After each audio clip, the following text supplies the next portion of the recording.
नमस्कार दोस्तों। आशा करती हूँ आप सब बहुत अच्छे होंगे। मैं निकिता शर्मा आज बात कर रही हूँ farmer deputy chief minister of Rajasthan lieutenant Sachin Pilot के बारे में। दोस्तों, राजस्थान की राजनीति में माहौल बहुत गर्माया हुआ है इस वक्त। अभी 3 महीने ही हुए थे farmer member of parliament Jyotiraditya Scindia को गए हुए और अब सचिन पायलट भी चले गए। Sachin Pilot farmer deputy chief minister होने के साथ साथ प्रदेशाध्यक्ष भी थे राजस्थान के, जो अब दोनों ही पद से निष्कासित हो चुके हैं। कांग्रेस ने इनको एक तरह से किनारे कर दिया है और कमान है अशोक गहलोत के हाथ में। 2013 में जहां कांग्रेस की हालत काफी खराब हो गई थी, जब वसुंधरा राजे राजस्थान की मुख्यमंत्री बनी थी, तब सचिन पायलट को कांग्रेस का प्रदेशाध्यक्ष बनाया गया था। बहुत ही इंटेलिजेंट और मेहनती है सचिन पायलट। इन्होंने अपनी पूरी जी जान लगाकर कांग्रेस के लिए काम किया, जो हम नकार नहीं सकते। पर अब इनको राजस्थान से हाथ धोना पड़ा। दोस्तों, दोनों ही पद इनसे छीन लिए गए। तो बात करते हैं पहले इनके प्रारंभिक जीवन की। सचिन पायलट का जन्म 7 सितंबर 1977 में राजस्थान के सहारनपुर में हुआ। दोस्तों, राजस्थान भारत का काफ़ी बड़ा राज्य है। राजस्थान में जो जयपुर है, अगर हम इसकी बात करें तो भारत का नंबर 1 टूरिस्ट डेस्टिनेशन है जयपुर। इसके अलावा बहुत सुंदर राज्य है राजस्थान। इसे हम टीलों का राज्य भी कह सकते हैं, जिसकी वजह से राजस्थान वासी बाढ़ जैसी खतरनाक विपदा से बचे रहते हैं। इसकी जो पॉलिटिक्स से जुड़ी एक खास बात है, वो मैं आपको बता दूं। 1993 से लेकर 2018 तक हम देखें तो यहाँ हर 5 साल से सत्ता बदलती रहती है। एक बार अगर 5 साल में कांग्रेस की सत्ता है, तो अगले 5 साल में बीजेपी की सत्ता होगी।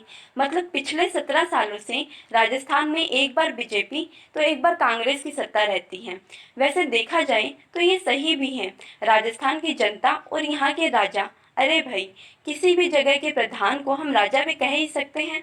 हाँ, तो राजस्थान की जनता और राजस्थान के राजा दोनों लेवल में रहते हैं।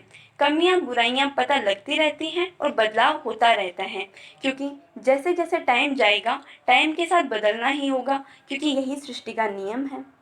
आ जाते हैं हमारे मुद्दे पर। हम बात कर रहे थे सचिन पायलट के प्रारंभिक जीवन की। दोस्तों, सचिन पायलट गुर्जर समुदाय से हैं। इनके पिता स्वर्गीय राजेश पायलट थे, जो कि कांग्रेस के दिग्गज नेता थे। इनका भी राजनीतिक करियर कमाल का था, क्योंकि मेहनत इन्होंने भी काफ़ी करी थी। ये पहले एयरफोर्स में थे। जब इनका देहांत हुआ था, तब इनकी पत्नी ने भी राजनीति में अपने पैर पसारे थे और चुनाव लड़ा था। पायलट की शुरुआती शिक्षा न्यू दिल्ली के एयरफोर्स बाल भारती स्कूल में हुई थी। उन्होंने ग्रेजुएशन की degree Delhi university Saint Stephen's university से प्राप्त की थी। पायलट ने अमेरिका के पेंसिल्वानिया यूनिवर्सिटी से एमबीए की डिग्री भी प्राप्त करी थी। वो एक राजनेता होने के साथ साथ यूथ के लिए आइडल और नेशनल स्पीकर भी हैं। इन्होंने भारत की कांग्रेसी राजनीति को नया मोड़ दिया। ये इनके व्यक्तित्व से साफ झलकता है। आगे आपको इनके बारे में कई और जानकारियाँ मिलेगी और कई फैक्ट्स भी जानने को मिलेंगे। दोस्तों, इनकी पत्नी का नाम सारा पायलट है। जी हाँ दोस्तों, सचिन पायलट और सारा, जिनका पूरा नाम है सारा अब्दुल्ला, से इनकी लव मैरिज हुई। सारा अब्दुल्ला की बेटी और उमर अब्दुल्ला की बहन है। पहले पहले काफ़ी प्रॉब्लम्स आई, क्योंकि सचिन हिंदू और सारा मुस्लिम थी। पर कहा जाता है, मियाँ बीवी राजी तो क्या करेगा काजी। दोनों की शादी हुई और घर वाले मान ही गए। सचिन पायलट की माता का नाम स्वर्गीय श्रीमती रमा पायलट है। जी हाँ दोस्तों, वही रमा पायलट जिसने अपने पति के देहांत के बाद चुनाव लड़ा था। सचिन पायलट बहुत ही मेहनती और इंटेलिजेंट राजनीतिज्ञ हैं। इसके साथ ही उन्होंने उड़ान भरने का काफ़ी शौक था। सचिन एक अच्छे शूटर भी हैं। इन्होंने 1995 में एनवाई और यूएसए से अपना निजी पायलट लाइसेंस भी प्राप्त किया। शूटिंग में इन्होंने कई राष्ट्रीय राइफल का प्रतिनिधित्व किया है। इन्होंने क्षेत्रीय सेवा में लेफ्टिनेंट के तौर पर सेवाएं भी दी हैं, इसलिए उन्हें क्षेत्रीय सेना में लेफ्टिनेंट पायलट के रूप में भी जाना जाता है। के मुद्दे और किसानों से जुड़ी बातों में सचिन काफी रुचि लेते हैं। सचिन पायलट घरेलू और अंतर्राष्ट्रीय समाचार और वर्तमान मामलों, अंतर्राष्ट्रीय व्यापार और अर्थशास्त्र, कृषि और ग्रामीण विकास, रणनीतिक और विदेशी संबंधी मामलों में विशेष रुचि रखते हैं। उन्होंने 2001 में अपने पिता पर एक बुक भी लिखी जिसका नाम Rajesh Pilot in spirit forever है। अब आते हैं राजनीति पर। सचिन पायलट भारत लौटने पर 2002 में अपने पिता के जन्मदिन पर 10 फरवरी को सचिन पायलट कांग्रेस पार्टी में शामिल हुए। इस अवसर पर एक बड़े किसान सभा का आयोजन भी किया गया।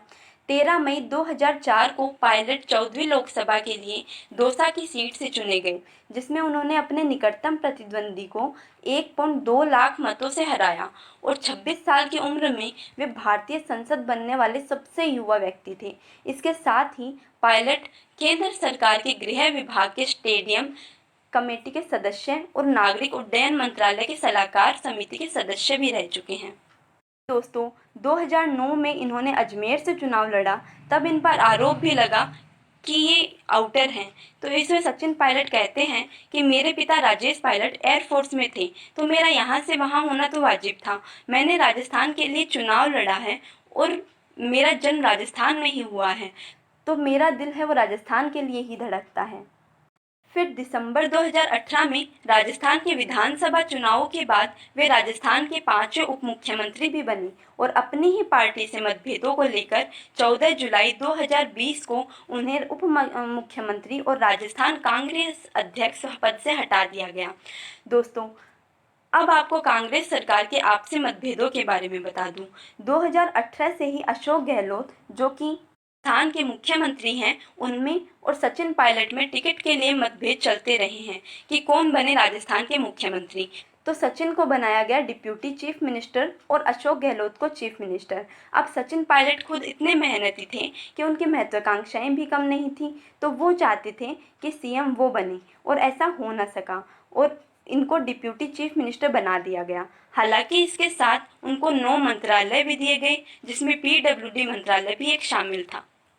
देखिए दोस्तों, जो लोग राजनीति को ध्यान से सुनते हैं, समझते हैं, वो ये बात जानते ही थे कि ये तो एक दिन होना ही था, क्योंकि सचिन पायलट और अशोक गहलोत में 2018 से ही खींचतान चल रही थी।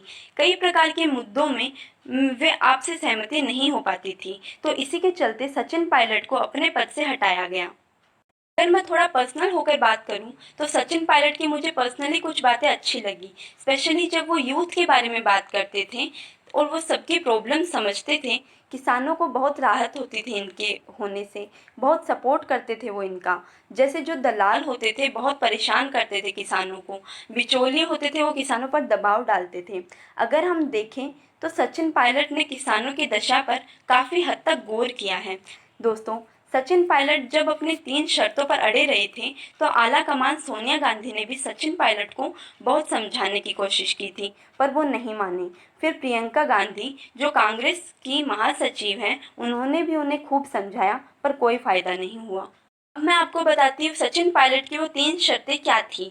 उनकी पहली शर्त ये थी दोस्तों कि वो चाहते थे राजस्थान में मुख्यमंत्री के चुनाव 2023 में जो होने थे, वो 2023 में ना होकर 2022 मतलब 1 साल पहले हो जाए, मुख्यमंत्री उनको बनाया जाए, पर इसमें सहमति नहीं हुई। दूसरी उनकी शर्त ये थी कि कुछ मिनिस्टर्स को रिवॉर्ड दिया जाए, उनकी इस सहमति पर भी कोई सहमति नहीं जताई गई। तीसरा वो ये चाहते थे कि अविनाश पांडे, जो कि जनरल सेक्रेटरी हैं, उनको हटाया जाए, क्योंकि ऐसा माना जाता है कि अशोक गहलोत के काफ़ी खास है अविनाश पांडे, तो उनको भी हटाया जाए, पर उनकी इस शर्त को लेकर भी कोई सहमति नहीं मिली।